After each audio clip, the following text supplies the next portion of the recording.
राज्याचे माजी उपमुख्यमंत्री अजित पवार यांचं विमान अपघातात निधन झालं. केवळ 26 मिनिटांच्या प्रवासानंतर या विमानात तांत्रिक बिघाड होऊन विमान कोसळल्याची माहिती समोर आली. मात्र त्यानंतरही अनेक प्रश्न हे अनुत्तरित आहेत.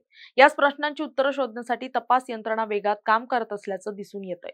त्याच अनुषंगाने बारामतीमध्ये कोसळलेल्या या विमानाचे तुकडे आणि वेगवेगळे पार्ट गोळा करून मुंबईला नेण्यात आले असून तिथे त्यांची तपासणी होणार असल्याची माहिती समोर आली आहे. VSR व्हेंचर्स कंपनीचं लिअरजेट 45 या विमानाचा अपघात झाला.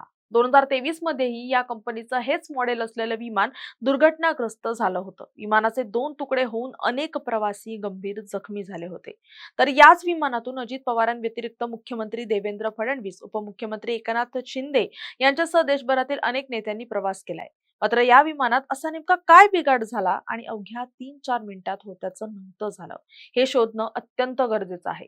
त्यामुळेच अपघात झालेल्या दिवशी मृतदेह ताब्यात घेतल्यानंतर फॉरेन्सिक टीमने तातडीने घटनास्थळाची पाहणी केली होती. त्यामध्ये अनेक सॅम्पल गोळा केले होते, तर दुसऱ्याच दिवशी विमानातील ब्लॅक बॉक्स देखील हस्तगत करण्यात आला होता. त्यातून अनेक प्रश्नांची उत्तरं मिळणार असली तरीही आता हा तपास आणखीन वेगात सुरू आहे. अपघात स्थळावरून आज सकाळच्या सुमारास विमानाचे सर्व पार्ट्स गोळा करून एका बॉक्समध्ये भरले, तर विमानाच्या पंखांचा मोठा भाग कंटेनरमध्ये टाकून मुंबईला नेला जाणार असल्याची माहिती समोर आली आहे.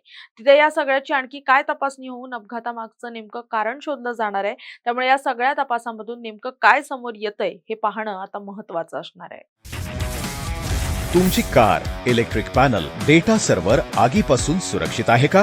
नाही? मग आजच बसवा F protect temperature activated fire suppression device. यामध्ये आहे eco friendly non toxic pressurised liquid, जे आग लागल्यास क्षणार्धात ऍक्टिव्हेट होऊन आगीवरती मिळवते नियंत्रण. बसवण्यास अतिशय सोपे आणि सुटसुटीत टेकालिपचे एक दर्जेदार उत्पादन एफ प्रोटेक्ट.